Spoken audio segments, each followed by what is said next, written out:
reserve a budget of respect tokens that's been accumulated in your community, and then use, for example, the Tippet service that's been developed to allocate these tokens to other platforms, in this case, Twitter.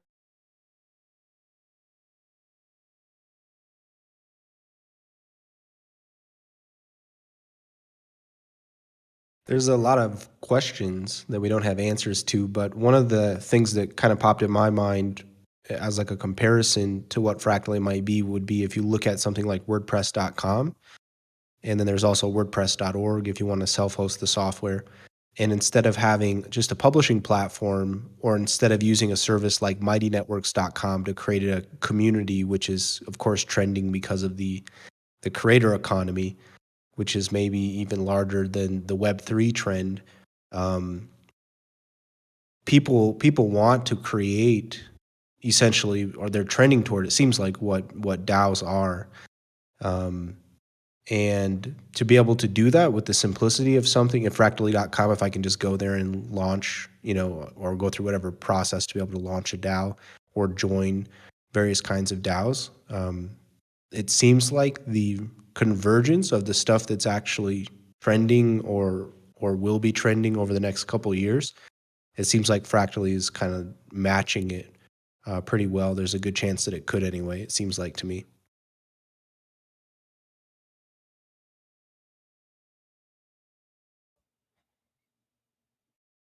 For sharing. And in some way, it was tested during the last Indian elections, so we got some background on it. And sure, I hope for the day where we had a Needham 2.0, a new way to create DAOs even more sophisticated. Well, after reading the white paper, I have a better idea how it works, how we can benefit also. I envision a world where we can implement it as well as political parties, maybe proposed to the mayors and such to adopt such a system for the town or communities. I don't know how it can evolve. It has to do it open sourced with every DAO having maximum, power over their own autonomy, sure.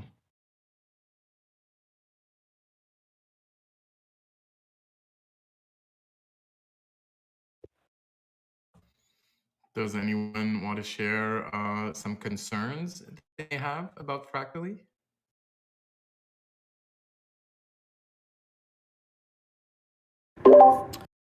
Hey, can you hear me? Yes, sir. Yeah, I think it was hard to miss. I think if you were reading any of the chats, there's definitely, it seemed to fly over a lot of heads. I'm fairly well educated. There are parts of it that appeared complex to me to the point of, I don't know if, sorry, there's an infant if you couldn't tell. I don't think it's going to connect with a lot of the community. I think it's going to need further efforts to explain. Obviously, I think there were some communities that were ready ahead of time to be angry. If you knew that, they were kind of already preparing to be mad and upset with no matter what it was. And that was revealed across multiple Telegram channels, WeChat, Korean, Chinese, English. It was interesting for me over the past 12 hours to just dive into all that and translate and try and get an idea of what's going on and where the communities are. So it is something I think that's going to take time to try and relay what are the core concepts here we're trying to adopt for EOS. Is it something we need? Are there pieces of it that we need? Are there pieces of it we can modify? Or is it a take it all or none kind of situation? I just, obviously there needs to be some more discussion about it. And I think we need to address that some of the communities are upset. I mean, no reason to dance around it. Yeah, I mean, I spent, I think I read about 900 messages in the Telegram right. Since last night when I read and definitely a lot of people, like you say, were probably ready to be angry regardless. And then there's probably other people that had a lot of high hopes, and now they're kind of disappointed, and now they're angry too. But hopefully, over time, like you say, with more communication, more explaining of the different concepts, maybe maybe we can. Some of these people will come around to seeing the idea. Um, one of the big questions I actually, after listening to that video, like I was wondering why to hold these respect tokens as opposed to just selling them into the market and getting EOS out of it. And then I went, and that was kind of why I read the white paper, kind of for that utility for that respect token, and I didn't find too many reasons in there that would motivate me personally to want to hold these as opposed to selling them for EOS, whatever. um, However, I do like the way that these respect tokens are distributed. I think that's really nice. Um, another how involved the process of showing up to a meeting every week is going to be. How willing are people going to be to evaluate their coworkers or fractal members? That may pose some issues there too. But at the same time, I'm definitely going to be joining one of these communities at least just to see how it works in action. Eden, I was very surprised uh, about how those Eden political playoffs went in the first test election, and it was really, really enjoyable experience. I got to meet new community members in EOS that I had never talked to before, and then that positive experience was repeated 2 more times with during all three elections so far, and these conversations were always enjoyable. And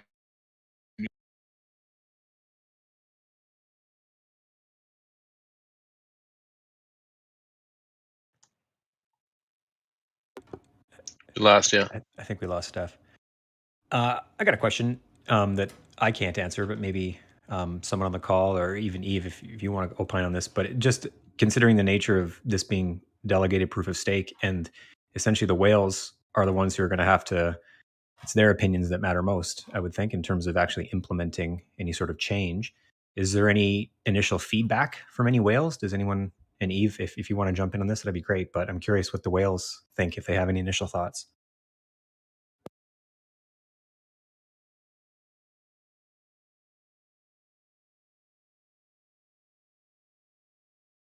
no whale on the call. I don't think I qualify as a whale. That Newty here that has a whale icon. Are you a whale, Newty? You can play some whale song in the background. If that would help. We lure them out. But it's just an arbitrary ask for the whales because they're asking for 11 out of 21 BPs, but like they can deploy it without that. I have a feeling. Well, you got 2 block producers at least, EOS Nation and Greymass. So would you guys vote for an IMSIG to deploy this? We're going to need more than 12 hours to really evaluate all this before we can, share an official EOS Nation opinion. I think, unofficially myself, I think getting funding for this type of project is probably going to be easier than getting funding in half the BPs. Seems obvious. And obviously I imagine before, such a new social experiment is given such power that it would need to be proven, kind of like Eden, right? Was built up at first. The budget was small, and then the budget grew, and then as the results were then the network was willing to fund it even more and more. I imagine maybe a success could happen for Fractally. Apologies. I was actually trying to respond, but I was on mute. Can you hear me now? So a lot of the feedback that I've been getting, to answer your question, Chris, and I guess Steph as well, there's a few issues with not so much the content, but the lack of content and the way, the approach, and how it was presented. Just to give you an idea, this white paper right now is not translated in anything other than it's presented in English. That part of the feedback that I've been getting is that is going back to, or it is replicating, I guess, what we've seen in the last 3 years, which is really not taking into consideration the majority of the community that we have, which is arguably spread between China, Korea, and the West. And then I basket everybody in the West as English because it's seemingly the business language around the world. And that's not to discount. For example, my first language is not English, but the majority of people are able to at least communicate in English in the Western world, and then we get obviously Spanish and other languages, and so that's a clear lack. And so a lot of the feedback that I've been getting is just it's quite disrespectful in terms of approach, and so it really doesn't start off the conversation on the right foot. What I was referring to in terms of lack of content, there's no, and I was aware of this white paper now for quite some time, and I hadn't seen what was published yesterday. And so I had an idea of what was going to come, but it's significantly different than what was there before. It's changed quite a lot. It's morphed quite a lot over, let's say, the last 2 months or so since Dan had been sharing that idea at the onset. And so there's still a lot on my end to digest, and on the other people's end that we're aware of this to digest. A big part of what's missing is timelines and kind of milestones. And so your question, for example, relating to the 11 block producers, it's not that I've heard that is a complete no-go, but it is, what are the milestones in order to achieve for this to be the case? Are we, does these fractals, do they require a certain amount of people before there's a certain amount of funding? Do they is there a certain amount of time or a certain amount of weeks that go by prior to reaching these milestones? None of that is really being addressed.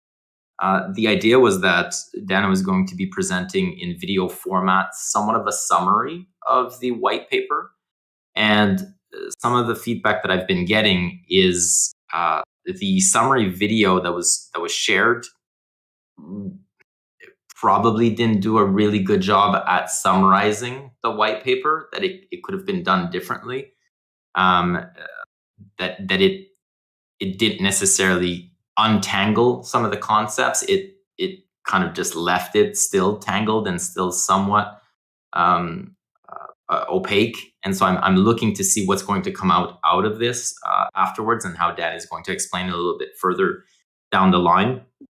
And so I guess to really blunt answer your question, Chris, more questions than answers at this point, as it relates to the information that was presented yesterday.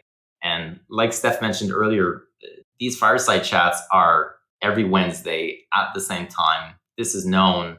And there was, again, kind of the approach. There was an opportunity, again, for the Fractally team to be able to be here with the other 51 people in this call, or 50 people in this call. It, again, kind of shows a lack of connection with the community. And that's a lot of the feedback that I've been getting, is this is done separately from the community, not in the community, and not really taking into account needs of the community and what the community is looking to address in terms of potential issues that we've been facing. So it's still too early to tell. I mean, it's only been 12 hours or so, but that's generally the feedback that I've been getting from developers, from investors, from block producers, from peoples around the world. To summarize, the approach is kind of failed on multiple fronts. And that's coming from somebody who knew what was coming, like had a really good idea of what was coming. Yeah, good answer, Yves. And I think that's, I think you summarized my own view as well. So, and I think many of us feel the same way. Yeah, thanks for that. That was very well done. I mean, and to really strengthen again, this idea that the white paper wasn't translated is the words that were used, again, it's a fucking slap in the face to a lot of people that essentially are being asked to pay for this. Like, just that little thing would have made a significant difference on the reception in the community. And that's something we've learned. It's not something new that completely missed the puck. People were asking, for example, how the video, the announcement of the announcement that came a couple of weeks back was leveraged and picked up by media. Well, that's because the ENF coordinated and was able to essentially pitch that to people. And to answer, because I saw this is kind of a misconception, people ask whether or not the ENF pays for CoinDesk and Cointelegraph. We don't. That's not how the system works. And so when they're pitched too, it's because we formed relationships, and then you can check the authors. The authors are different. They choose to pick up a story. Fractally team missed the opportunity again that we were offering to do this. We're offering to translate. We're offering to coordinate beforehand so that this has a better community reception. And they really missed that opportunity again to be able to leverage those assets that we're offering and the resources that we're offering to be able to have a better reception, because you only get one chance at presenting this for the first time. And that first, people remember that first impression, and that first impression, from what I see in the channels, which is not necessarily representative of everything, but then I go and talk to other stakeholders, and I go talk to, like I said, the other VPs and investors and such. The reception is incredibly poor, in large part because of the way that was presented. And you don't get a second chance at that. And for me, that's probably the biggest disappointment in this, is the content itself is not even being discussed as much as the way it was presented. And it kind of failed at that. And I think that that's really unfortunate. And now I need to figure out a way to reach consensus or help people, because I'm getting the feedback from all different stakeholders, to see where there potentially could be consensus reached on what could be taken to go forward. And what I'm getting from Dan and his team is there's very little movement in terms of and to answer, I guess, Joe Louis, it's all or nothing. And this relates not just to this, but it relates to the presentation in terms of the other, for those who've been following, the 700,000 EOS ask, as well as the 800,000 EOS ask. It's an all or nothing. We're not giving you more information, take it or leave it type of thing. And it makes it very difficult to work with, despite us trying to figure out a way to actually make this happen. I guess the best word I can say, it's an unreasonable approach that still hasn't learned from the past 3 years. And that's what's the hardest part. And that's what's disappointing. And that was my rant. Good rant. I'll it'd be great just if chime we in could- for a second, if I may. I have a significant amount invested in the EOS ecosystem. I mean, how could I not if I'm still here 4 years? I won't pretend I'm a whale, but I do have 7 figures USD in this system. I've watched it float up and down 8 figures over the past 4 years. And after hearing Yves say it's a take it or nothing scenario, I would politely say, okay, thank you. And I would walk out the door on that conversation. But that's just my opinion. So that's the feedback that I've been getting, Joe. We have an opportunity, and this I've been getting from the developers. So the developers on the line and the people because we've been working with, obviously, the working groups over the last couple of months. And so we're talking about the main developers, the people that have still, despite everything, stuck around over the last couple of years. And to them, the approach that is being taken is a slap in the face. Instead of being able to work within the community and being able to find perhaps where there's a middle ground, and when there's balance between, what can be, where could there be overlap, where let's start with something and let's move from there.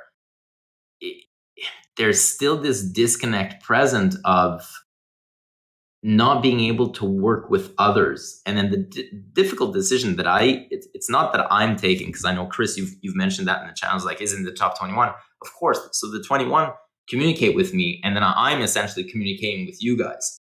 I'm relaying the information that I'm getting from everybody else.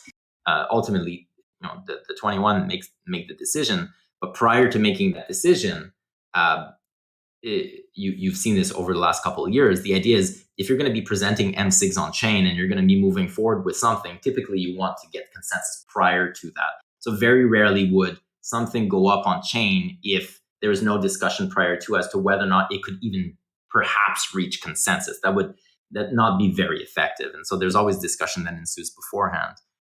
And it's the idea that I'm getting from the developers is, and I guess the way right now that I see the balance as it stands is very much one-sided.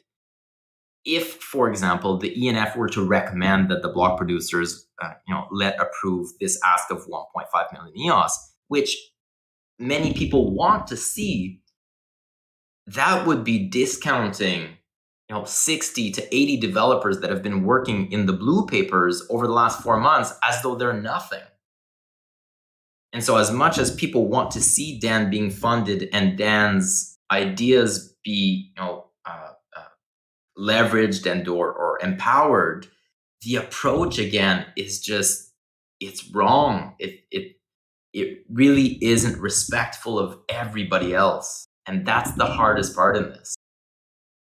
It's not in the community. It's not with the community. It's very adversarial to the community, despite the community continuously wanting to walk side by side and to find common grounds. Like, that's the hard part in all of this.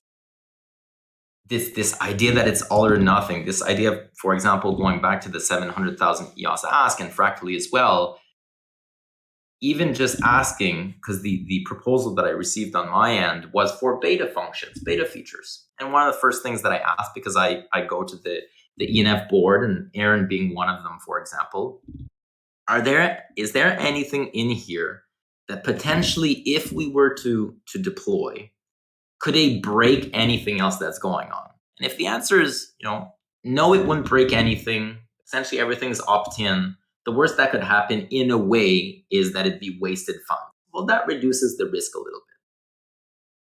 Then, though, there's okay, but if we wanted this to be implemented, how much work would it require for everybody else to do in order to be able to leverage those features? And that's been one of the key, very, very pain points in EOS. It's this idea that, sure, you can deploy it, and it might not break anything, but if tons of other people in the ecosystem don't change their tools and don't build SDKs and don't modify their APIs and don't change their applications, then these functions essentially are useless.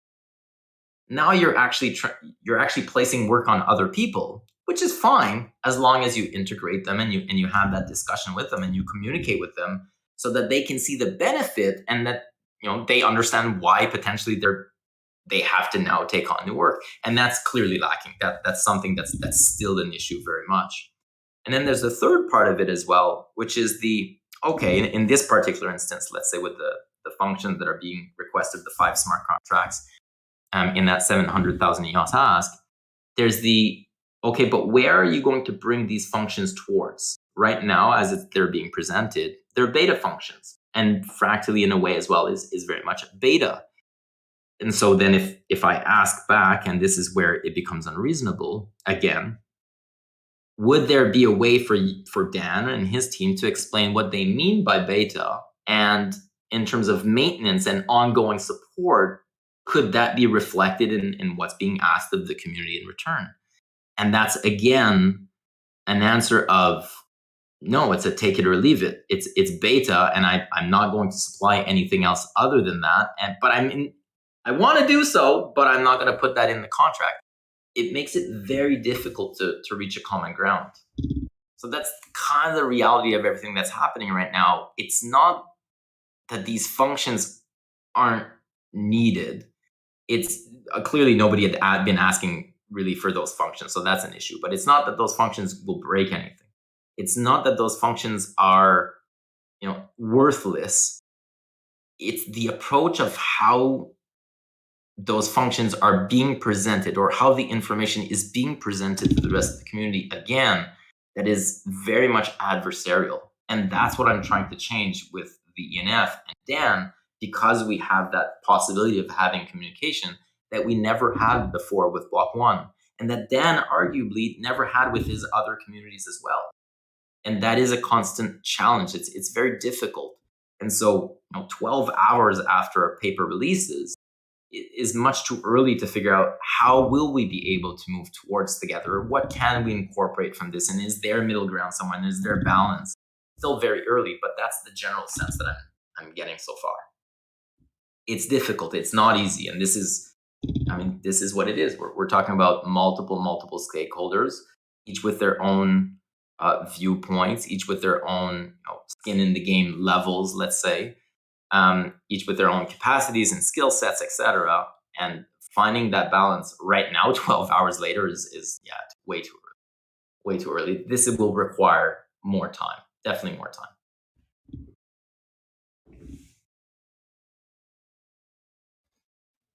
Did you note down all those timestamps, Dave? I think we got a lot of good material for some fire. Yeah. I really wish that Dan and other people in Fractally were here. I followed the chat last night, for example, and there's one account, it's obvious who it is, so I'm not even sure why they're using an alt, but it's somebody in the Fractally team. And their responses to the questions that were being asked, again, were so adversarial. The answer was always, well, go back and read the white paper. You don't understand it. And people were asking simple questions like, could you explain it like I was a 6-year-old? Could you just break it down for me? Kind of what is the value proposition that's being asked here? And the feeling I got when I was reading the person who was replying, who, again, I'm not sure why they're hiding behind a pseudonym, because it's obvious who it is. It was very much a top-down, looking down at people type of approach, which is not conducive to then getting people to join into this idea and for people to get excited about it. The approach needs to change. If we want to move together, unified as a community, and we want to expand this community, the way in which we interact with each other needs to change.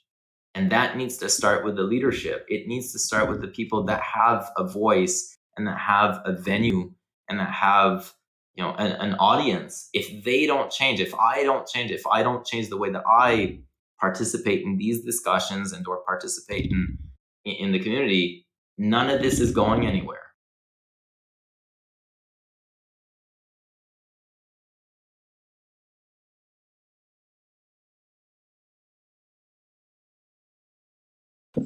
I'm kind of confused hearing this. I haven't caught up with all of the chats yet, and I've only read maybe like a third of the white paper so far, so maybe I'm missing out on some details. But from what I've heard, it sounds like super exciting and like super helpful. And so I'm confused about all the pessimism or negativity. And I've seen Dan Larimer's been chatting, and also several members of the Fractally team have been chatting in different groups, and it seems to make sense. I don't sense any.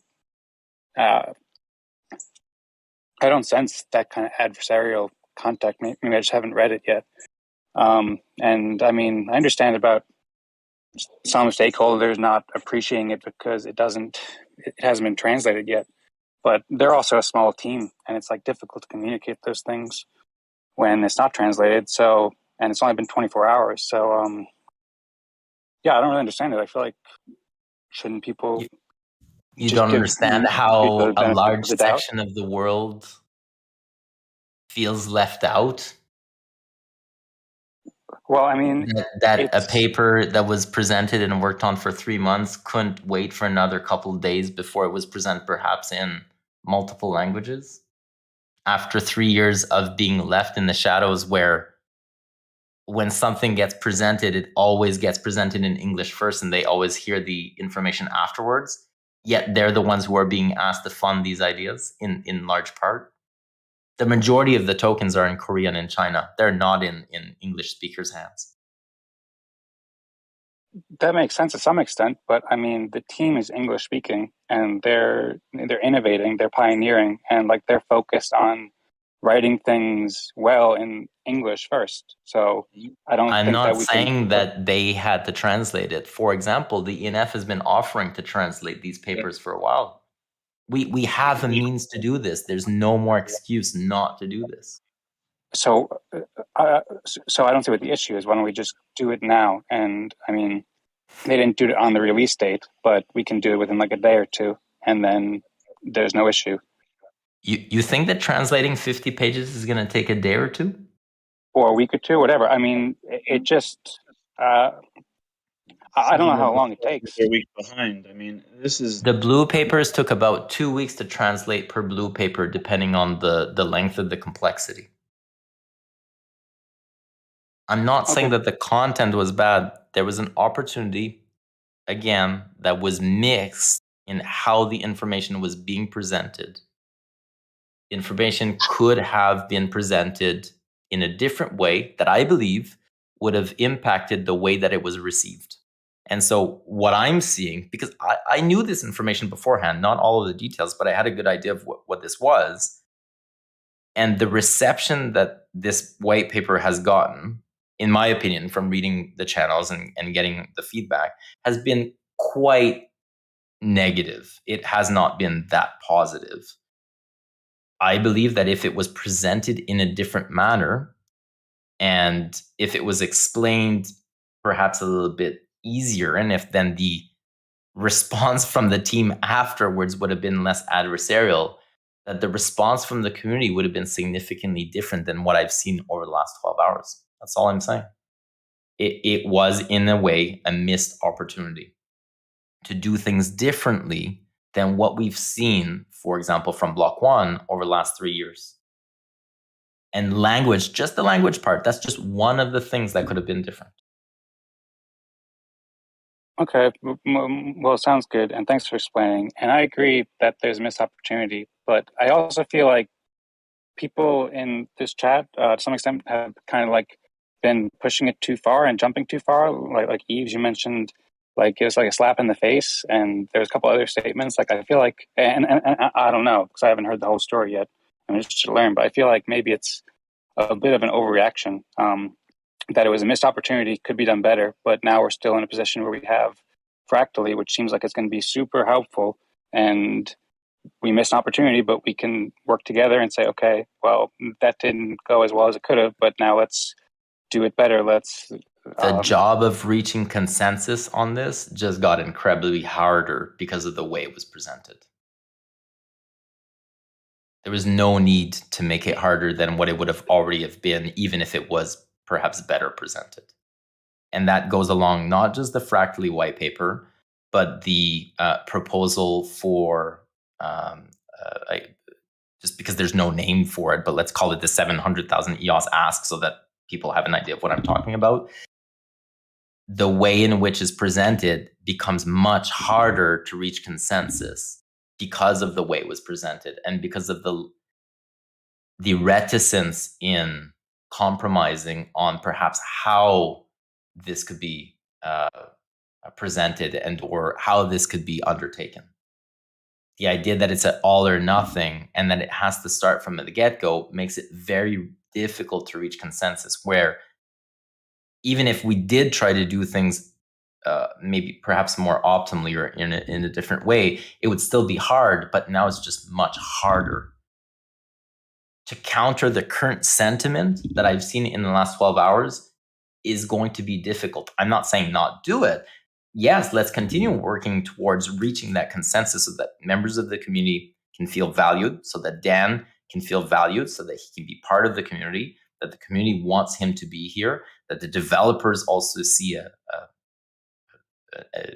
value in what is being presented in these different proposals. In order to do so, in my opinion, it's been made much more difficult than what it needed to be. And so let's continue doing that. Sure, it's going to take longer now. It's going to be harder. we need to learn from that. There's no need to, like, it didn't need to be this hard.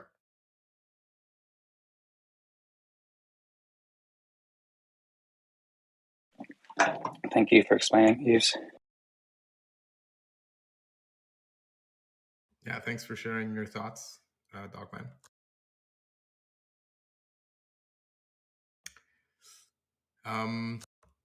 Any more thoughts? I will cut off the Fractally discussion in 13 minutes. Once it's been 1 hour, we're talking about it. I think there are other things we can talk about too, but definitely would like to hear some more thoughts and reactions from the 59 people in here. We're almost going to break some more records today for attendance. I'm sorry, Justin jumped in, guys, because I was getting interviews by the Ian and Spark on Spanish. But are you guys sharing some thoughts on the Fractally Fractally white paper? Yes, Hernan. Do you want to? Thank you for making me laugh, Hernan. I know you've been talking about this all for a full hour, and I just jumped in, man. But I just wanted to share a thought that I just shared on the Eden Spark channel, which is after reading, I'm halfway through the Fractally white paper, and one thing that struck me like super hard on a social sense of the difference between the way of rating that Fractally is going to take place. Like it's different with Eden to select one leader, right? And say, okay, this is the guy that we all think that should move forward. To say, okay, you're the most contributor, you're the second place, you're the third place, and you are the least contributing, you earn the least respect of all the group. I think a person participating in this type of weekly meetings, after 2 or 3 meetings of getting the least respect, do you guys think he'll still want to join in and participate? I also don't think, I saw someone said it in a chat, but you have to get a consensus, a 4 out of 6 consensus in the group, so that on the order. So most people don't like to rank themselves last. No one likes to be the last person picked on their team and gym class. So, and most people just have a perception of what they're doing is valuable. If all 6 people believe that they did valuable work over the past week and they're talking about it, it's going to be really hard to find someone to, unless they just did nothing and they're just showing up to the meeting for the respect, then it might work. But if all 6 people actually did work, it's going to be very difficult for them to agree on an ordering. Yeah, this brought to mind years of school where you're in a class project with people that either carry their weight or don't carry their weight, but you're trying to be nice, yet the teacher wants some kind of secret ballot where you rate your teammates, and this isn't even a blind vote. I think it just inspires confrontation, and I'm right off the bat adverse to confrontation. So I probably wouldn't participate no matter how much yield it would produce.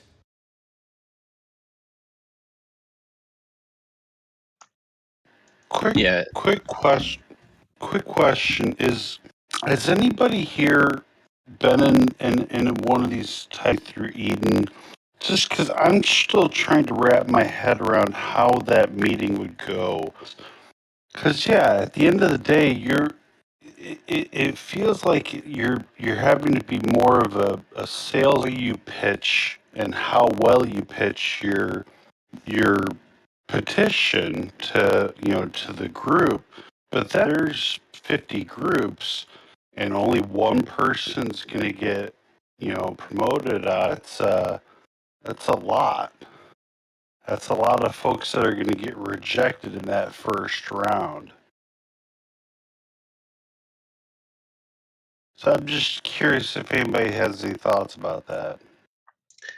Well, I can speak to the experience of the initial Eden elections in that it didn't feel adversarial at all, I would say, in the initial test elections, and then the first official election we did, it was more it's kind of interesting because everyone can rally behind their choice of the single person. Like and feel good about it at the end. I mean, I think generally the first 2 test elections I didn't go forward in advance, and I felt really good, and I felt like my fate was kind of tied to that person, and like the group bonded a lot, and it felt really good.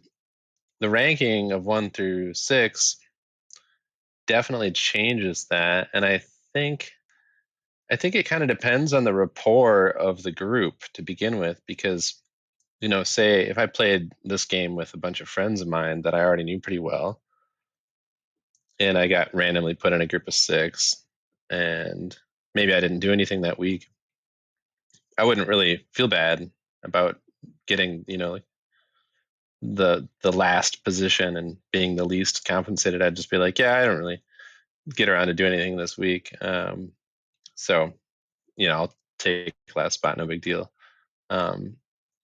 But yeah, it starts to become a problem, I think, too, if there's not enough rapport already in the group, and it's just like 6 random people that don't know each other super well, which may not be so much the case if these fractals are formed by groups that have some commonality. But then, yeah, if you've got 6 overachievers in the group, then I don't know, is it just a matter of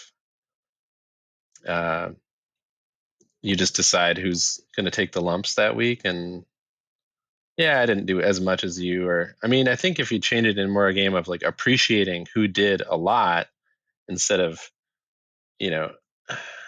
dwelling on who did a little, then it might feasibly be okay psychologically. But the thing is, Lovejoy, the thing is, we're not dealing with appreciation here. We're dealing with the respect, right? And that's a very it's a convoluted word, right? Because everybody wants to earn respect. Now, who among us is going to be willing to sell their respect, right? So it's kind of a tricky Machiavellic word for a currency, I think. yeah, no, I'm not a huge. I don't know what to think about the term respect as a currency, or the idea of buying respect. But yeah. I think it's very similar to karma. Like karma, respect, good karma, having respect. I see some similarities, and karma is very similar. So I don't mind the name. The R. I don't like all these characters that I have to know how to type, especially with my alt keys to make an F and an R now. But yeah, I outlined some of the information I'm looking for in the Fractally channel. I mean, it just was a miss on the DeFi aspects. Dan mentioned like DeFi features, which sound really cool as far as on the tech side, but then I think they failed to really sell people like myself on like why it should be exciting. So like, there's no mention of like the swap fees. If there's going to be like DAO to DAO swaps, DAO to EOS swaps, and all these swaps on swaps, that generates a lot of fees. Like just doing something simple like explaining the fees, maybe the fees will buy back and burn EOS. Like that would have gotten everyone excited, and just no mention of it at all. And also no details on if you have multiple DAOs, how is the liquidity distributed? Like who decides and how is it decided of how the pools get matched? So I offered some comparisons to like Curve, what's going on, and I'm waiting for feedback on that. But I think there was a miss in a lot of areas. And one of the first things I shared with some of my friends, like whenever the white paper came out, was I did a Control F for the word EOS. Very first thing I did, and it wasn't even mentioned. So I think I was a little disappointed in that, but there probably were a lot of shining spots in it. Just in not the total package was lacking. I wish I would have been more excited, because I kind of set myself up to be really excited. I knew I wasn't going to be overly over the moon about everything, but I was hoping there'd be like a section or two or some passages that really got me excited, and they could have done that for me with like the DeFi components. I would have been over the moon about it, but I didn't get that. So that's kind of my initial feedback, and it's the same feedback I put in text format in the Fractally channel.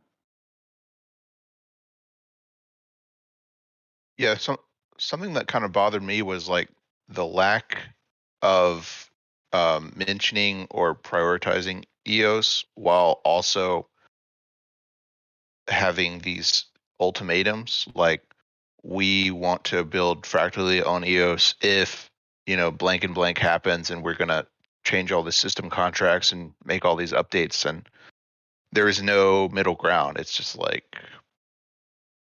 yeah, and we expect you to pay for it. And yeah, so I agree with everyone that's talking about there's a poor initial reception on how things are presented. John, I think I missed what system contracts. I don't think I read that. For deploying this. So just for context, the 700,000 EOS ask, which was 800,000 by the way before, but we got a discount in the proposal. Those smart contracts, which I shared, I believe I shared in I think it was the Eden on EOS chat, and then it was shared throughout. Those are the base premises for this. When Dan mentioned in Twitter, I will be able to build I'm proposing to build a DeFi, underlying infrastructure for EOS. Those are actually the functions that are needed for Fractally. So what Dan is asking for, and this is where there's also kind of a disconnect, he's not saying those are worth 700,000 EOS. What he's asking for is, please fund my EOS, blog producers, the community, please fund my team for the next year. That 700,000 EOS, which now I guess is 1.5 million EOS. Can we mute? All right, thank you. What Dan is asking for is, these are the things that are the foundational tools for him to be able to build Fractally. And what he's looking for is not 700,000 or 1.5 million EOS for those functions. He's looking to have enough money to be able to pay for his team for the next year. And that's really what the ask is. It's, I need $3 million, or I need whatever the amount is, so roughly 3.5 or $4 million. I would like to have $4 million chain. Please give me that upfront. That way I don't need to go back to you guys, and I can continue building on EOS. And that his team will effectively be paid by that. So it's not so much a one-for-one for the functions that he's asking for, but it's more so for, please give me the space to be able to build funded by the chain, which we've seen in the past. And this is where the approach, it's difficult to work with. We've seen in the past where when that didn't happen, Dan left, right? And this is where then Dan kind of gives these ultimatums of, well, then I'm going to go. That approach again is, we're trying to create a different way for people to work together. And I'm not convinced that this approach is great. I think it makes everything harder. But those smart contracts are the foundational pieces for Fractally, for what he wants as the base layer for the application that he's trying to build, which would be the token standard, the extended name contract, the NFT standard, and there's two more that I just can't think on the top of my head. Do any other developers see value in these added features? The feedback that I've gotten so far is that there's some, well, for example, let's take the extended name. Well, the extended name function is actually found in the Wallet Plus blue paper, but in a different way. The approach is slightly different. So there's value in that. We see other chains have that. I believe, if I'm not, and Aaron, please jump in, FIO has something like this, and we've seen that the approach can be quite difficult because it can have some serious issues. But the functionality itself is nice. Like, it's something that other people have, and that they've seen value in it. The NFT standard. Well, arguably we have an NFT standard, and it's atomic asset, and it's used. I mean, that's what underpins pretty much all of the wax business. What Dan is proposing is kind of a layer deeper, but there's no reason why, for example, Fractally couldn't work with atomic assets to actually get that done in a different way. And so it's not so much the feature isn't what's being requested, it's the way in which it's being requested doesn't necessarily align or overlap with how the rest of the community would implement this.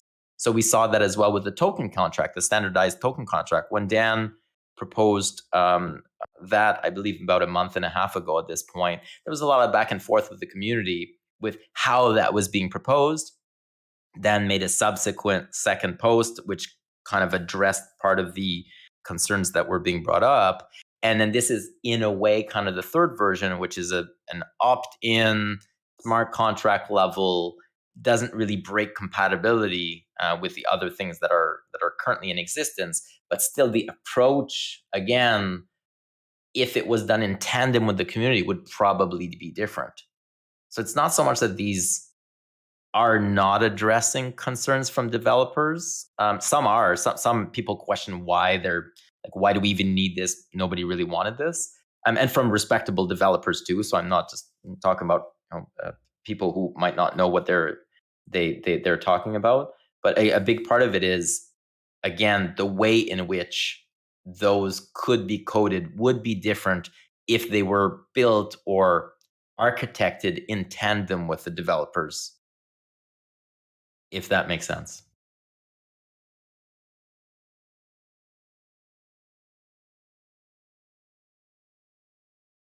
And that's the gap that we're trying to close. That's the gap that I'm trying to close, is that communication gap that clearly exists between Dan and his team and really the rest of the developers. And that's just on that front. I'd fund the development of a team to try and bridge those, because it seems to be a ongoing. I understand the passion for governance, and I understand this governance module, Fractally, and its importance long term. But yeah, without taking, the current teams and trying to do something in tandem, it just is disrespectful to everybody involved. I wouldn't say so much that it requires a team in between to bridge that gap. I think it requires a willingness from both parties to want to communicate. And that, at the base, I believe, is what's kind of lacking. There's one side that's willing to communicate and the other side that's not willing to communicate or compromise. And that's what makes this very difficult to reach consensus, because it's an all or nothing, take it or leave it. And that approach has not been working for us. And that's what really needs to change. Maybe that could be the first example of how Fractally, without a blockchain and smart contracts and development work, how that would work in this case, right? Wouldn't this be the perfect use case to try and bring some consensus and use this magical new Fractal platform to, test it?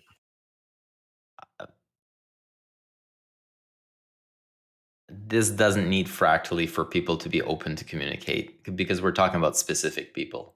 It doesn't need a platform. It doesn't need an election. It needs Dan and his team to be open to be in the community in a different way that he's been in the community over the last couple of years. The community is begging for him to be here, present. He's not on his call right now. Nobody from Fractally is on this call right now. Little things like that go a long way. And so part of the ask, for example, that 700, just again to give further context and maybe a more clarity, part of the ask for the 700 and 800,000 EOS, part of where those numbers come from, as mentioned, were, like I said earlier, not so much for the work itself, but for the value of being able to have the luxury of having those people in the ecosystem. That number comes in part from uncompensated work and opportunity cost of having been in EOS. Those two concepts of uncompensated work and opportunity cost apply to everybody, not just Dan and his team. And so to bring that at the forefront of why perhaps you're asking for a certain thing and then putting ultimatum on the community, the approach again is it's not the right approach, and that's what's making it very difficult. So we're trying to reach consensus. We're trying to get everybody feeling valued, empowered, supported, whether they be developers or community members and whichever stakeholder they may be in the chain. But it makes it very difficult when people are unwilling to open themselves up perhaps to either criticism and or perhaps changing the way that they might deploy or work on something, for that to take into account other people and what they need to do and their reality as well. And if there's 60 people on this call, how many of you would raise your hand if I said that you've lost opportunity cost by remaining in EOS? All of you would raise your hand right now. So that can't be an argument for somebody to justify why they're asking something, because it applies to everyone. And to not be conscious that that applies to everyone and to kind of bring that forward and center as to why maybe you're asking for something misses the mark and is disrespectful. So we've got a long way to go before we break down those barriers. And a big part of it is communicating. It's showing up. It's being a part of the community, not seeing yourself as being superior to the community or being above the community. And that applies to everybody. That applies to me. That applies to everybody on this call. That's a culture change. And I'm not sure that Fractally in itself inevitably, fundamentally changes that culture change unless it's taken into incremental steps and we work towards something. And that's where maybe, unfortunately, I think there's a little bit of information lacking in terms of how are we going to implement Fractally? Is it a staged approach? Is it an incremental or a stepped approach? Sorry, not staged approach, a stepped approach? Or is it kind of like what we've seen in the last week? It's an all or nothing, take it or leave it. It has to start tomorrow as is. Because if that's the case, yeah, it's very difficult to justify why, for example, 11 block producers, 2% inflation, 1.5 million EOS would go to maybe at this point, how many people would participate in Fractally? Maybe 150? The balance is not there yet. The balance is not right yet. We need to work towards that. That's what I'm hoping comes out of this. I'm hoping that the Fractally team kind of lays out that roadmap of what would be those milestones or those steps before we get there. So to break it down, but it's only been 12 hours. So there's only so much that can happen in that amount of time.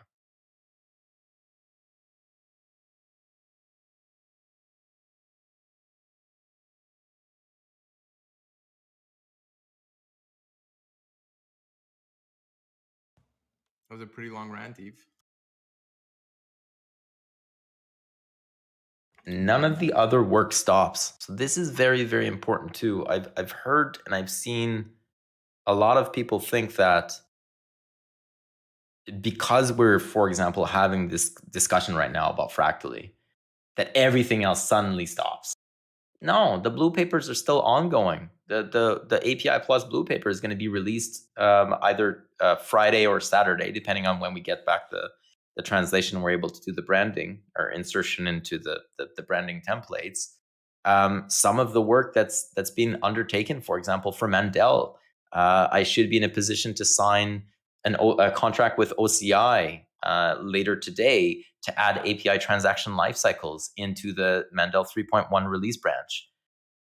There's other work that potentially is being fast-tracked from other blue papers, and people are pitching their ideas. EOSIO Plus just had another call today related to the potential financial alignment of how that could work with a proposal from one of the chains, one of the team members. Like all of this continues happening. So it's not that everything else is put on hold, but yes, very much so. When Dan and his team present something, everybody looks left. Everybody turns and stops and stops what they're doing for a period of time. So it's not all dire, and it's I really don't want to, and I know that this could be very depressing if you've been listening for the last hour or so. It is the topic of the day. It is what we're discussing right now, but the rest of the work still continues. There's tremendous work being done by tons of developers and tons of other people in the ecosystem that should not be discounted because a white paper was prepared or presented yesterday, and live. That we've got some concerns around it. Do you think that it is feasible to say that Dan will be happy to continue supporting Mandel and the EOSIO core development for the next iteration of the core code of EOS, but at the same time, we can also say, listen, this Fractally thing, I don't think we're going to be able to support it with the EOS inflation or with the EOS funds that you're requesting right now? Or do you think that it's most likely that he'll say, oh, if you're not supporting Fractally, then we won't be doing the Mandel and EOSIO updates? Like, is it an all or nothing kind of thing? Well, let's reposition a little bit.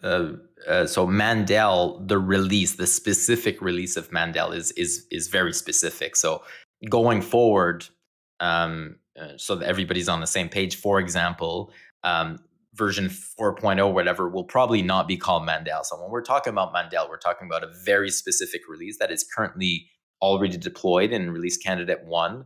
And the, I guess, merge of, without getting too technical, there's a 3.1 as well, and that is being done by Dan's team. And that has already been paid for because the I guess, initial milestone for payment was reached when Mandel 3.0 release candidate 1 was deployed. Stan or CC32D9, which I'm not sure he's still on the call, he is inserting and inputting kind of some fixes and some issues into GitHub. There's other people doing that. We've got a weekly call with Mandel that we had. It's every Wednesday morning Eastern time. We just had it earlier this morning. So all of that is continuing. So this is completely separate from Fractally. And Dan essentially is committed to fulfill, I hope, but I don't see that changing at all, is committed to fulfilling the contract essentially that he has with the ENF in this regard. And I really have no question to doubt that would not occur going forward afterwards. That is a good question, though, whether or not the chain and or the community decides to fund Fractally in the way that is being presented right now. Let's assume that it's an all or nothing. That is a good question as to whether or not Dan and his team will want to continue contributing to core code. I don't have an answer for you right now. I do not believe that to be an issue, but you'd have to ask him. In your question, you kind of had an assumption there that we would not be supporting Fractally.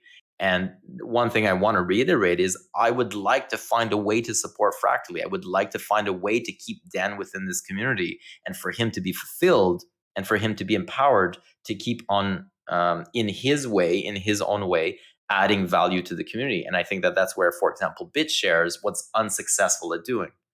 Having said that, I want to do so in a way that doesn't alienate the rest of the people that are working as well, so that it is not the Dan show. And I've been very clear with Dan when we speak about that as well, so that this is not a surprise to him. It is not fair to the rest of the people if they don't also feel valued and they don't also feel empowered and supported. So finding that balance is difficult. It's not easy. I would like to be able to find a way for us to have Fractally be deployed. I don't think it would work as an all or nothing. So we need to have some types of a stepped approach, and we haven't seen that yet. But working towards being able to have that's still very much, I believe it would fill a gap that exists within this ecosystem. But this will take time. It will take time for the communities to be large enough, for example, even just in numbers, for the weight of the numbers themselves to be represented at a level enough that would justify, for example, switching over a few block producers over. Like it would make no sense to me if you said tomorrow, Fractally, 2%, 11 block producers, and there's 20 people on a call for an election next Thursday. That makes no sense. So there needs to be kind of a stepped approach and a roadmap towards that. If that's what you're asking, then yes, let's keep on working towards that. Yes. Let's try to improve what we have right now using potentially Fractally or a modified version of Fractally, because again, it even says in the white paper, this is subject to change. Hopefully the feedback that the Fractally team is getting will be absorbed in some way, shape, or form. Just like the blue papers right now, we're going to be publishing, I just approved about 30 minutes ago, the feedback phase for the blue papers. And what we're going to have is a community enhanced version of the blue papers. I'm hoping that white paper from Fractally also takes into account the feedback that is going to be presented to the team over the course of the next weeks. Yeah, no, it's a great point that you're raising. Even thanks for kind of having this kind of trying to be as objective as possible. But I do want us to as we want to become a more resilient community, a more resilient ecosystem, it's very important that the core the development of our core code of the blockchain doesn't become dependent on whether or not we want to support the newest Dan's idea or not. And I agree with you. I think we should empower him. We should be able to support him in some way or another. But I think we should also find a way to also become resilient and independent on the core development. And fully agree. Yeah. Yep. Fully agree. So this is part of why we're engaging with OCI right now, because it opens up a new pocket of developers, core developers, accessible to not just EOS, but for all EOSIO iterations. This concern that you're raising is not just for us. This is the premise for the EOSIO Plus working group. And so to reassure everybody, this has been a priority for some time, and there's certain things that I can't mention right now, but I'm hoping to be able to mention in the coming days or a week at least, that will alleviate your concerns. This has been front and center for a very long time to ensure that we're resilient and that we don't get stuck in a situation where, similar to what Block One had over the last couple of years, that we're subservient to one group or one team, and if they have a particular product, then everybody needs to move in that direction. So that anti-fragility definitely has been a high priority for some time. Hey, in terms of the block producer part, you mentioned, Eve, like one of the things that's missing is this sort of staged approach, right? So it's not just all of a sudden, poof, tomorrow it's 11 BPs are selected arbitrarily by this group. What if maybe part of that staged approach is to use the current Eden that has a good diversity of community members, 400 now, and use maybe one of the outputs of the next election is those CDs are given the opportunity to appoint a certain number of BPs. And that, because Fractally is not going to be ready anytime soon anyway. So this gives us a chance to kind of test that consensus mechanism to pick BPs, maybe like 3 or something. As it currently stands, I don't personally think that Eden is ready to do that. The barrier to entry for Eden and the lack of accountability in the way that the system is currently set up, I do not believe is proper to have that function being fulfilled by the current Eden as it stands. If you're asking me whether I'd like that to be the case, for sure, that's part of why we funded Eden. That's the idea, and that's part of why we'd like to fund Fractally. That's the whole idea. But if you ask me tomorrow, is Eden ready? No, I wouldn't agree that it's ready. What do you think it needs? Because I'm just thinking of the idea that certainly Fractally is definitely not ready. So if we're looking to sort of ease into this, then Eden would be the easiest way from the consensus mechanism side and appointing BPs other than through DPoS. What do you think? I think the elections, you guys have talked about this in the CD calls. The not the mission statement. What would be the word? The reason why people participate in elections is still kind of unknown, right? You guys talked about a lot. Well, was it for project based, or was it for leadership based, or Eden doesn't even really know that right now. And so if you were to ask me tomorrow, do you have the capability of running a no, for example, you or some of that, I still think that the mechanism for election and picking the people that currently are at the top wasn't propice for example, selecting block producers. If the idea was, hey, we're running an election, and during this election, the choices that we're making are based on, let's potentially choose a block producer out of this, or let's put somebody in position that would be able to make an informed decision as to what a block producer needs to do and such. That hasn't occurred. That's still lacking. That's the point. Yeah, I think that's a great point. That's because the next election could have that purpose. There's nothing saying that right now we could put that forward as being, hey guys, like this is what we're going to do. The outcome of this election is we're going to deal with the funds differently. It's no longer just for your projects. It could be salaried positions. It's kind of that map I put out a while ago, where Eden selects for salaried positions that have the deliberate responsibility of part of the influence on the chain. So maybe the technical component to this is also not there yet. So even if you wanted to do this tomorrow, how is that working? How does the technical component of actually putting a block producer in work from Eden point of view? Probably not that dissimilar from what Dan was thinking for Fractally. So I guess we could ask him that question. How is he hoping to implement that? That's what I'm saying. It's not done yet. There's still a lot missing, even if you wanted to do that. Yeah, no, I'm not saying of course, no one's suggesting. And there's still a lot of, I guess I would also ask what the purpose is. In terms of block production, the function of block production, it is not an issue right now. That is a false problem. The problem that people want, or that people identify, is where are other lacks that are being addressed. And this is something I've been very public about. It's not block production. It's community funding. It's developer funding. It's marketing. It's other things, not block production. No, I totally disagree, because the BP's, it's sentiment, it's view. It's the reason why a lot of us got into EOS in the first place, about the community of BPs working together for the betterment of the chain and our overarching entire global community.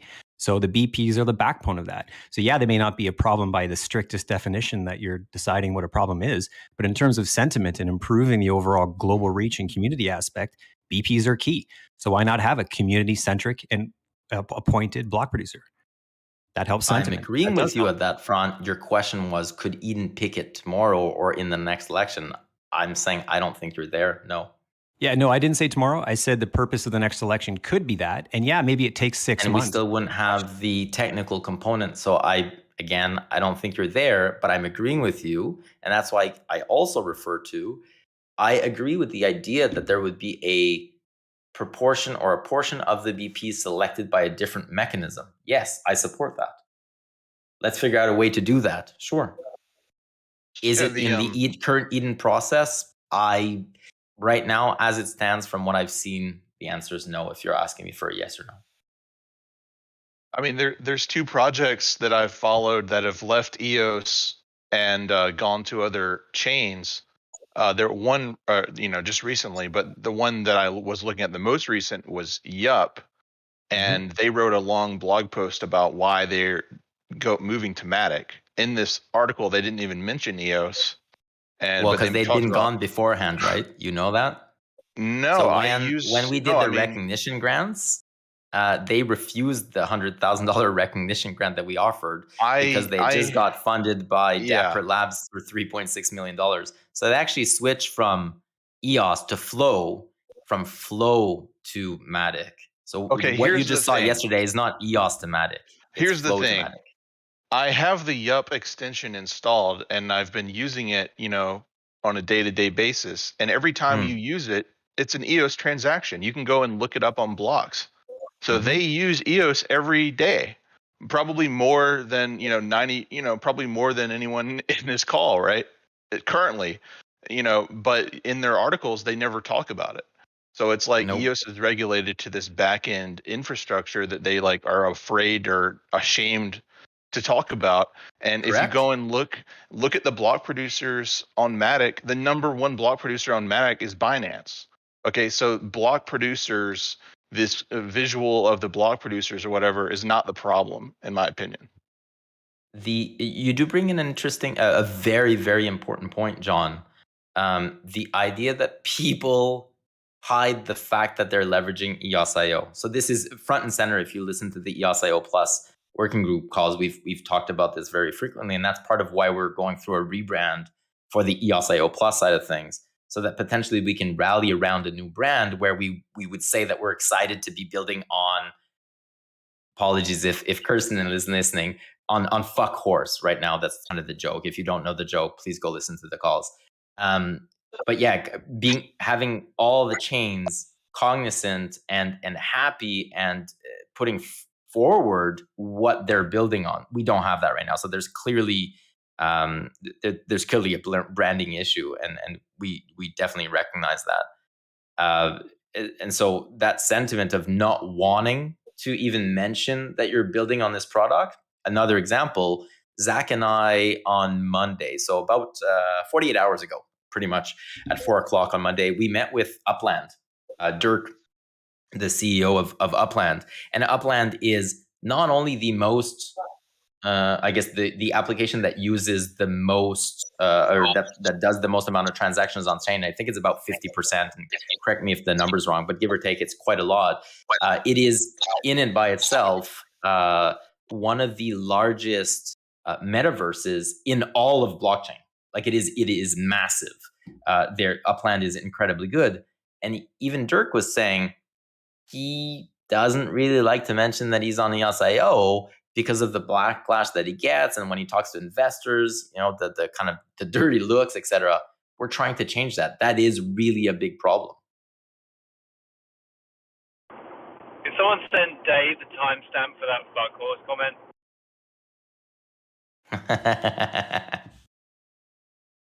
For those who don't know, we've mentioned it multiple times before. So for those who are new, the fuck horse comes from in Greymass's team. They have an AI that scrapes the internet and is capable of essentially, and correct me if I'm wrong, Aaron, you can feed it inputs and it can give you outputs. And Johan from Greymass gave a bunch of inputs to this AI as to what the name of EOSIO could potentially be in the future. And one of the outputs was fuck horse. And that in itself is not necessarily funny. The definition of why it chose fuck horse, the reasoning behind it was incredibly good. So it's been shared. You could probably go, if you do a control F and you try to find a Telegram, that's where fuck horse comes from. And it's been becoming kind of a running joke within the EOSIO Plus working group because we don't have any other name at this point, but we all don't want to use the EOSIO.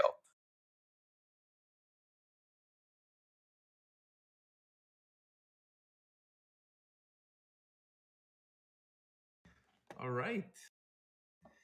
There's about 30 minutes left. I had a few other topics that we could discuss.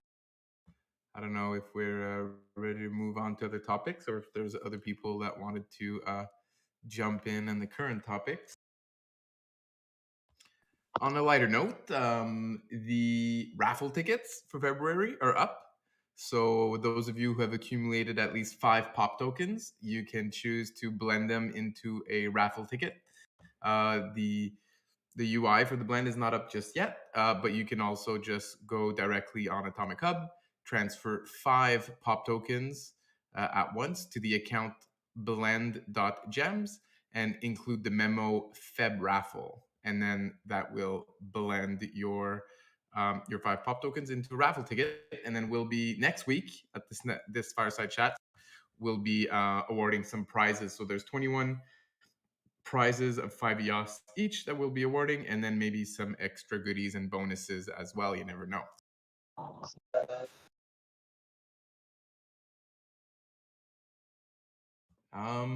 Some more topics. There was a hackathon. So last week, muted. So last week there was topic about hosting a hackathon. How the previous EOSIO hackathons were really great, and Eve put out a challenge like, yeah, someone needs to own that project and take ownership of that file. I think Phoenix said that he'd be willing to do a bit of that work. And then there was a call yesterday. So I don't know if we have anyone on the call today that was a part of that hackathon call yesterday. Maybe they can share some of the discussions that were had.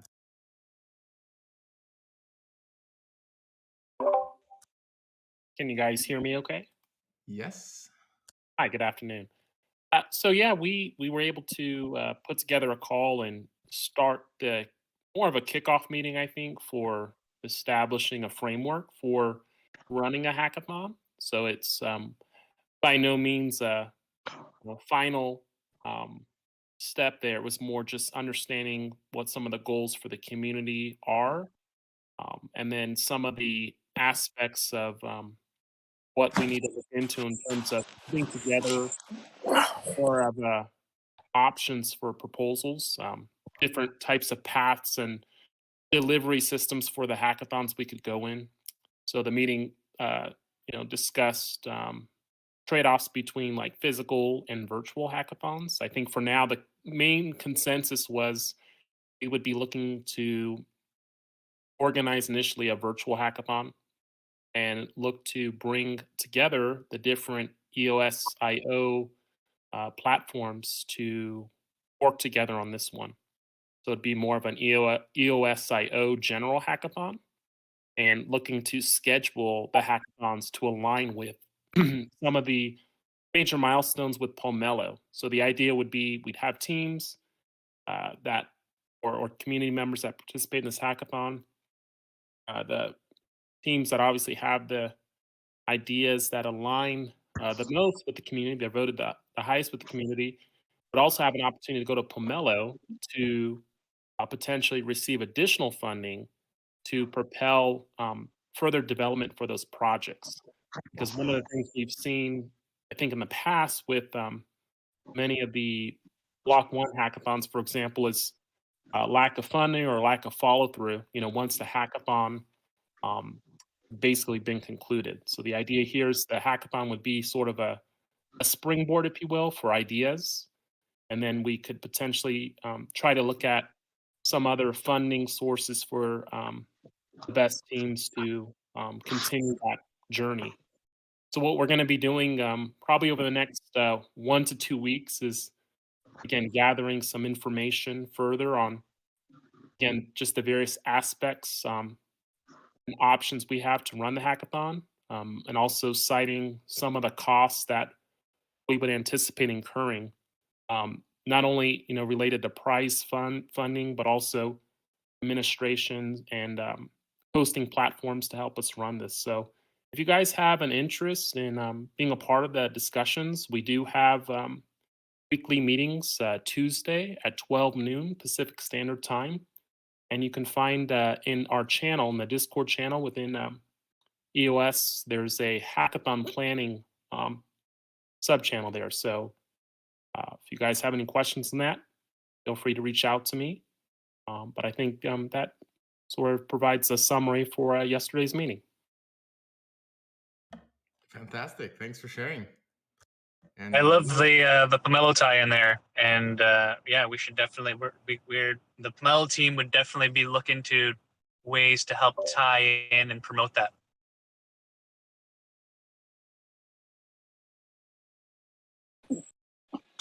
What was the time of the meeting that you said, Phoenix? Yeah, so sorry about that. It's Tuesdays, 12 noon Pacific Standard Time. And we set up like a Zoom call. We also have a working Google Docs in the channel. So if you have an interest in that, or if you guys could help us to combine or leverage some opportunities with Pomelo or learn more about that, I'd love to see you guys show up to the meetings. Otherwise, I could try to reach out to you outside this discussion today. Okay, sounds awesome. Thank you.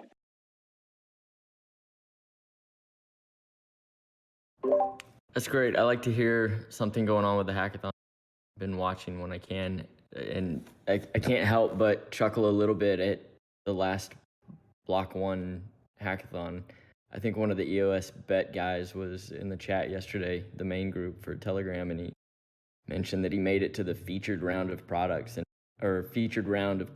and his consolation prize was a baseball hat. So I think the bar is set low. Got open sky for you.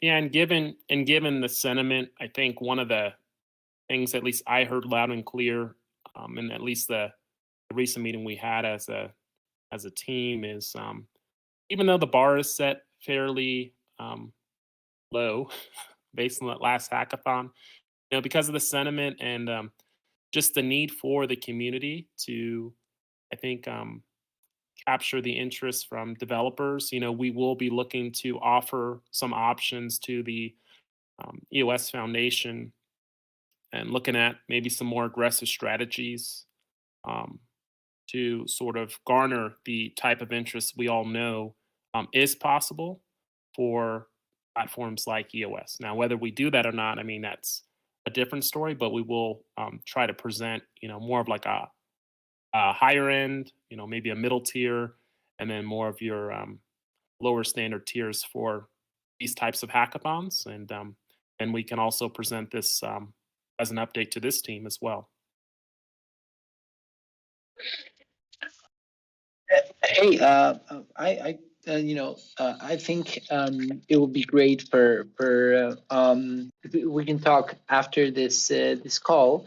EOS Starter will be very happy to give support, and we want to be involved in the new projects and ideas that are happening. So of course we'll be happy to plunge in whatever capacity we can from the EOS Starter team. Which is. It's a pretty small team right now, but still, we do want to take part in. So count us in.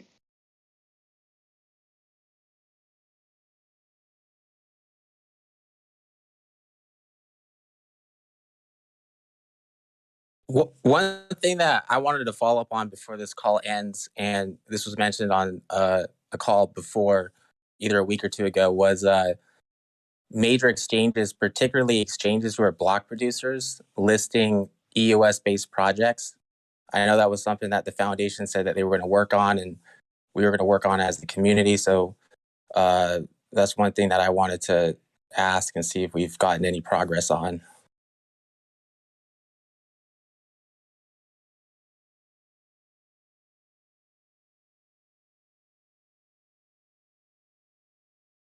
I'm guessing this is directed at me, but can you be a little bit more specific? Right, like for instance, like Binance or Big One Exchange, major exchanges that are collecting block rewards that are block producers.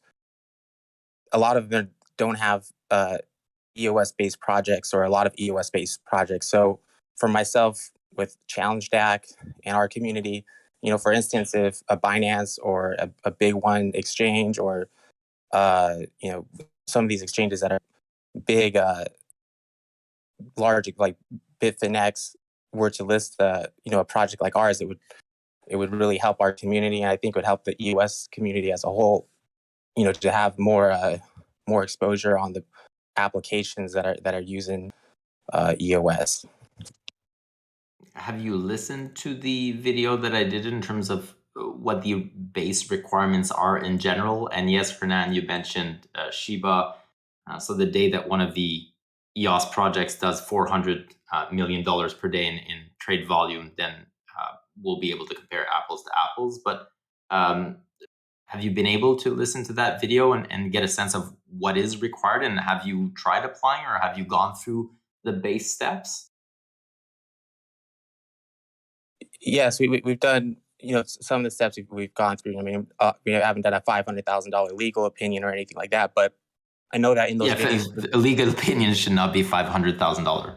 The average would be between, let's say, 5 and 50,000, but I would say that 20,000 or so is what I've seen. Let's say more average. Right, and a lot of times, but they're specific to a particular exchange, right? So you need to work with the exchange to know in which jurisdiction you're looking in that legal opinion. And yes, throw all of this out of the window if you've got a $50 billion market cap and you're making ridiculous volume per day, then yeah, they're going to offset that risk because you're going to make money. Sure.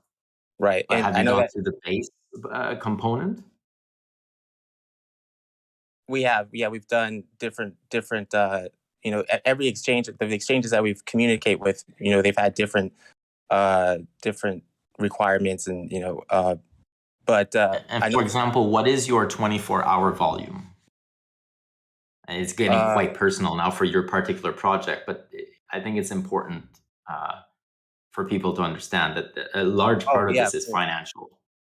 Yeah, there's sometimes that is low with a few $100s, if even that. But I know that you mentioned for other foundations like the Ethereum Foundation or foundations like that, they had a foundation that was in a way pushing or pulling for certain projects to get on. They were able to develop relationships with exchanges and that sort of thing.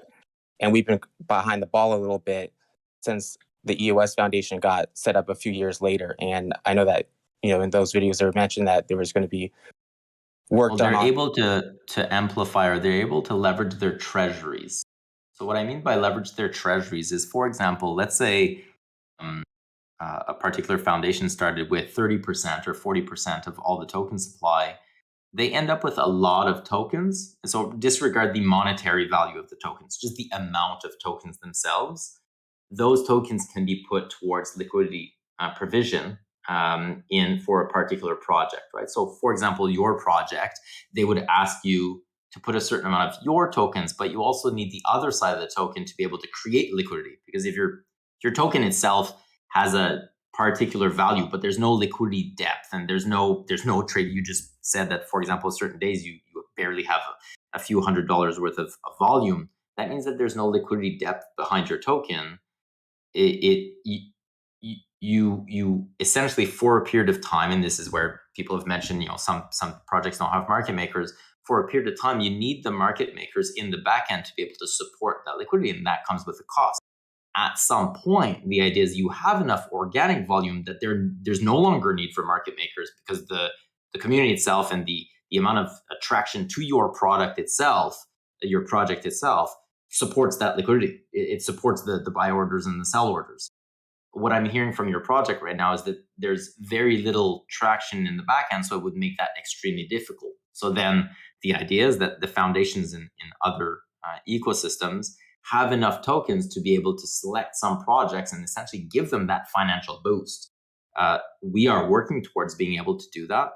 As I've mentioned before, and for example, like last week in the call, the likely next step towards direct financial contributions through our grant framework will come in the next season of Pomelo, where we're going to be able to give direct grants outside of the matching pool without diluting the matching pool. So after the fact, that is, let's say, step 2, or that's the next thing in your roadmap. Eventually, and Ted, so people are asking what has Ted been doing? One of the things that he's been doing is working on that grant framework in the background. One of the following steps, if not the following step after that, would be the component that would be similar to Web3 Foundation, where we're able to give grants outside of Pomelo, outside of direct contribution in Pomelo or matching pool in Pomelo, in different levels. And then maybe that capital would help you to be able to either pay your legal opinion, but you said you have one, but let's say you need another one for a particular exchange, and then also help you build maybe a stronger MVP, so you can start having more volume, and or maybe that funding goes towards the market making services. We're heading there, but no, we're not there yet.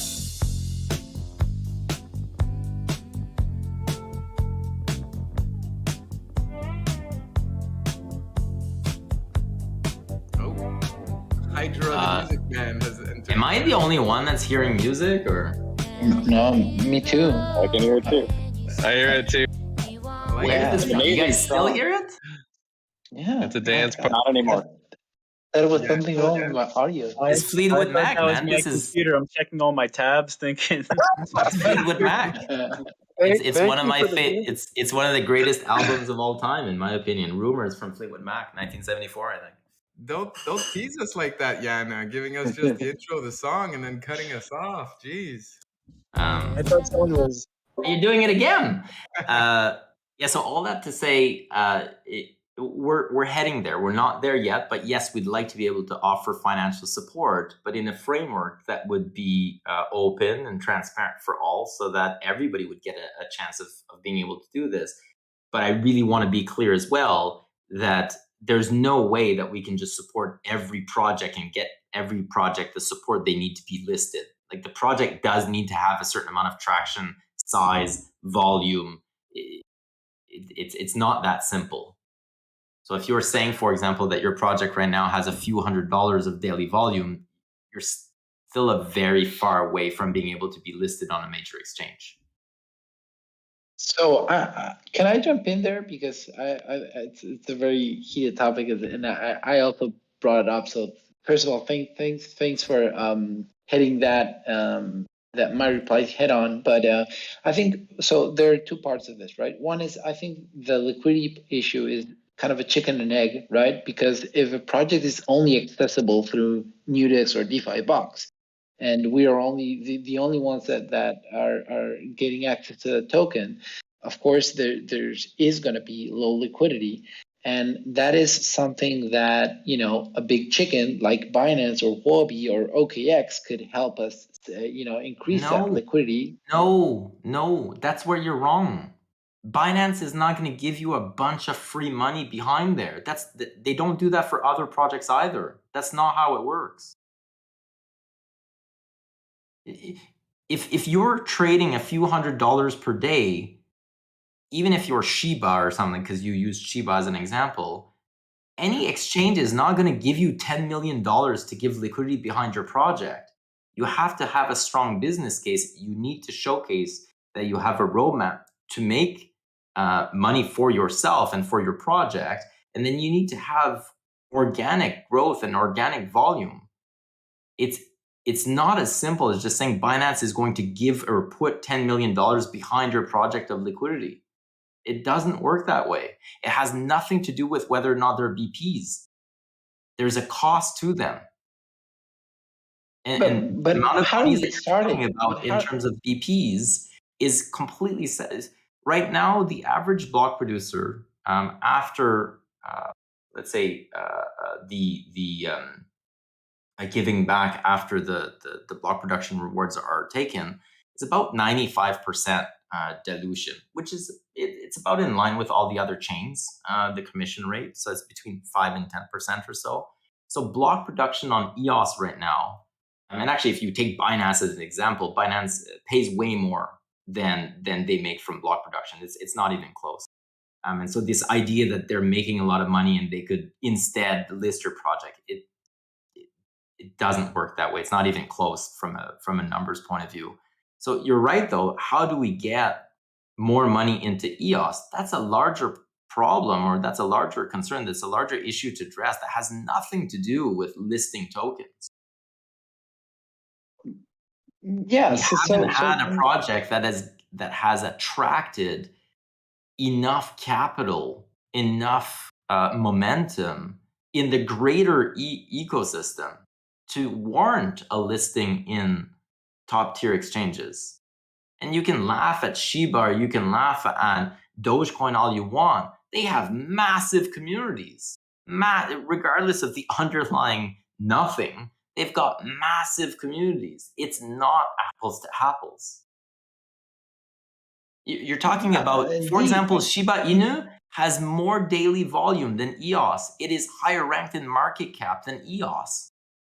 You're cherry picking something compared to something that perhaps has a few $100s a day of organic volume. Well, yeah, I just it's not even close.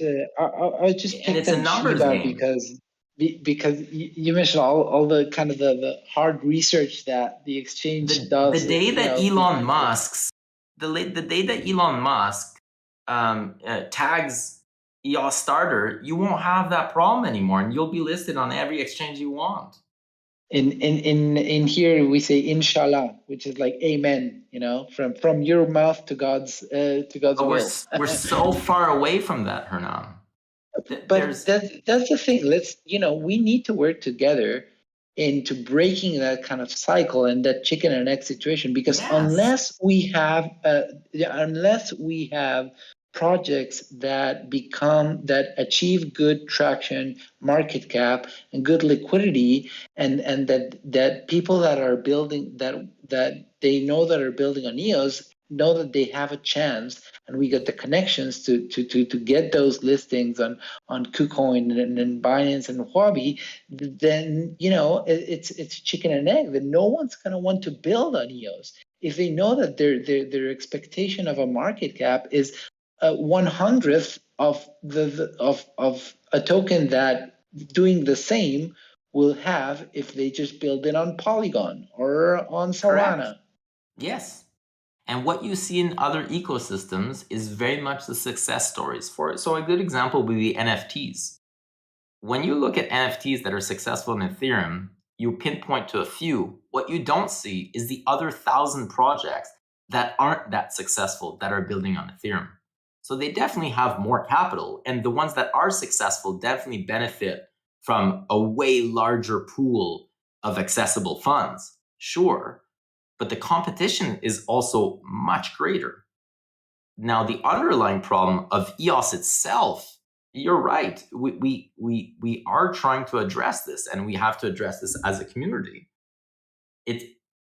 This is not just the project within EOS, it's EOS itself. EOS itself is now in the, depending on which website you look at, but either just below 50 or above 50. If you look at CoinMarketCap or CoinGecko, that applies to EOS itself at this point, let alone the projects building on EOS. And that's why we see, like, for example, John mentioned earlier, projects that leave. Because it does seem like it's easier in other chains. The reality is not that easy either. The competition is much greater. But if you do make it, there's way more capital. But it's more than just the capital. It's the tools, it's the libraries, it's the communities, it's the support from the foundations, it's the branding that hasn't been tarnished over a few years. Yeah, let's not sugarcoat it. The hill that we have to climb, or the mountain that we have to climb, is extremely steep and extremely tall. Yes. Yes. Mm-hmm. And that's what we're trying to change. And that will require a concerted effort between everybody. Like right now we have, I can't see the number anymore, but we had, let's say, 65 people on this call. Everybody plays a part in this. So one thing that we did work on this week, or at least Denis from our team did, is that we updated the TLV stats for EOS on DeFi Llama. So there was a lot of projects. Rex wasn't included. So Denis got in there, submitted some pull requests to DeFi Llama. They were accepted, and today they're updated. So if you go to DeFiLlama.com, you'll /change, you'll see EOS in 24th place right now with $250,000 of TLV, which is much better than it was just a few days ago. And that's just one little thing that can help attract positive attention to EOS. Yeah. So thought I'd well, just... look at Phoenix. Phoenix started the initiative after last week's call of getting people together and starting to try and organize a hackathon for EOS. Little steps like that go a long way. People can contribute. We just need to figure out what can they contribute and how can we empower them. And we're not there yet. The system isn't in place yet. We're building it from scratch because we didn't have it. We are running from behind. Boom. Denis and Zach sharing those DeFi Llama links. You could see that. And so on DeFi Llama, I think EOS went from being 40th position with about 67 million in TVL to being 24th position with like 287 million in TVL or something like that. Up 269% today in TLV. Even just a small step like that can start changing the perception of what's on EOS.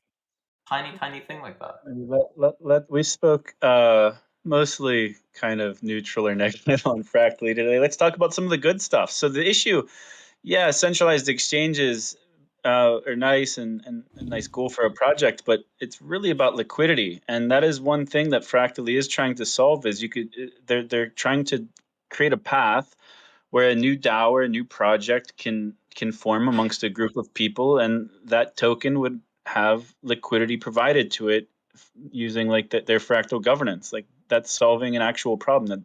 That's pretty good. So that's one positive about it.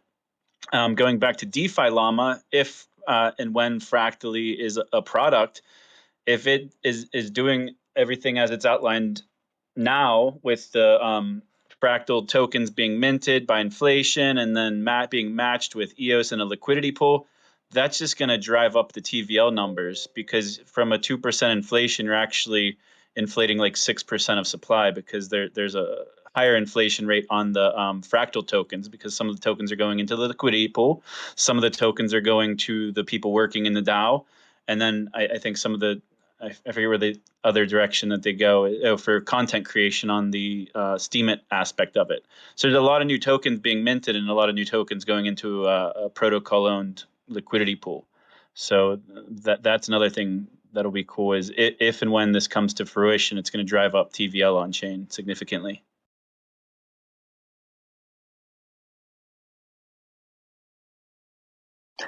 And it also makes it so much easier for all communities and people who are non-technical, or people who have like small communities that are just starting to grow, or maybe relatively small communities that are starting to grow, like that have just a few $100s of trading volume, to greatly increase that without needing to rely on like these big exchanges. So yeah, I think that's super powerful and super helpful.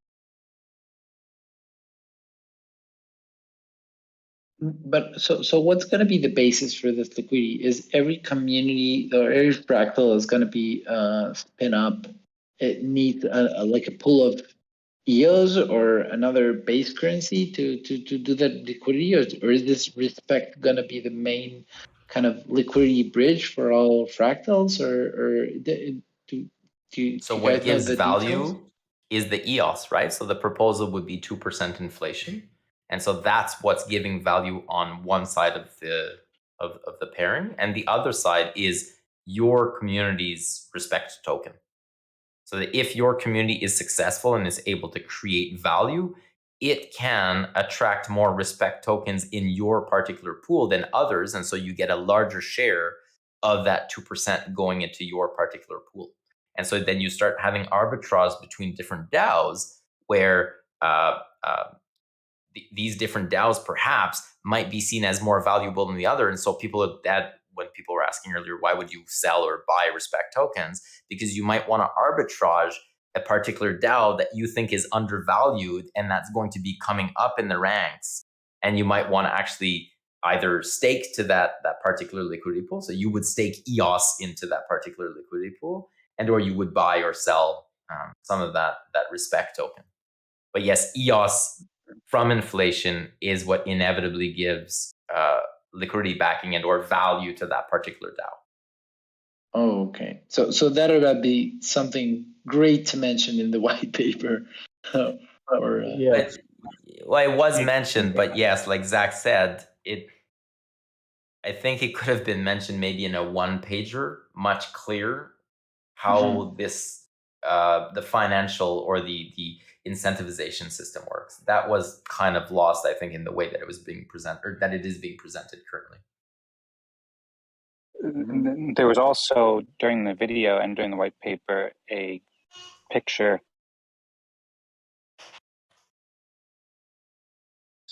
showing like how liquidity can be shared between multiple communities. So it was explained. I feel like one of the issues might just be that there's so much information that's difficult to process so quickly. And there's also another thing that was interesting that I think said that fractals can link their liquidity with up to 12 different communities, or up to 11 different communities. So it seems like maybe there's some sort of like balancer liquidity pool kind of thing going on. Yeah, it's the mutual respect. Yeah, that sounds interesting.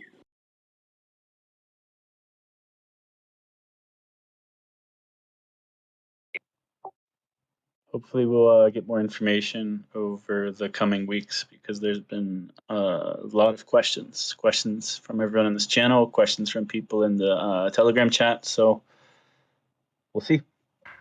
Well, Dan recorded an interview with Bywire today, and that he mentioned that should be out in the next couple of days. And so hopefully that'll give a lot more context and answer a lot of the questions that people have right now.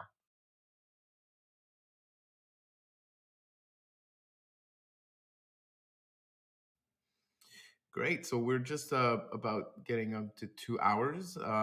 If you haven't gone to the stream chat and entered your EOS account, so when you write $EOS account, you'll get entered onto the list to get some POP tokens today, and you'll be able to blend them before next week if you want to enter this month's raffle. Another quick thing I wanted to mention this week was about the Power Up NFTs, actually, that John from the Power Up team released over the last few weeks. I wasn't aware that when you have a silver NFT, silver Power Up NFT, you can use that referral code on your own account to save your fees. Seems kind of obvious now that I'm saying it, but I didn't realize it at first. So I figured maybe some other people didn't realize that. So if you manage to grab some silver NFTs, make sure to activate that referral code on your own account if you're using the automated resource management option from the PowerUp.io system. We're also looking into picking randomly some. Sorry, I'm outside. Some people staking silver NFTs. We're going to reward them with the EOS Beast form, and so we're still kind of working out the details, but that's coming. Extra perks, sweet. We love extra perks on NFTs.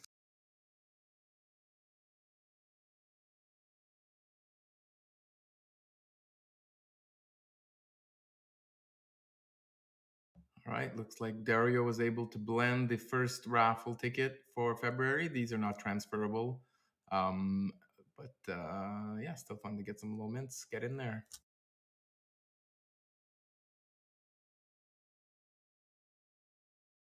Okay, so last call. Anyone want to share something with the community before we wrap up?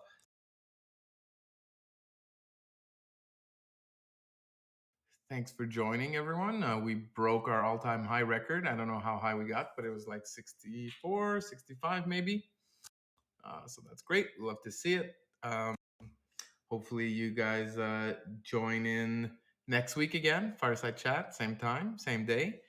We've got the EOS Hot Sauce, of course, coming up on Friday, followed by the gaming night on Friday at 3 p.m. Eastern. We'll be playing some Jackbox TV this week. Yeah, I think that's about it for this week. So, as always, thanks for joining, and have a good week, good evening, and go EOS! Go EOS. Go EOS! Thanks. Go EOS. Go EOS.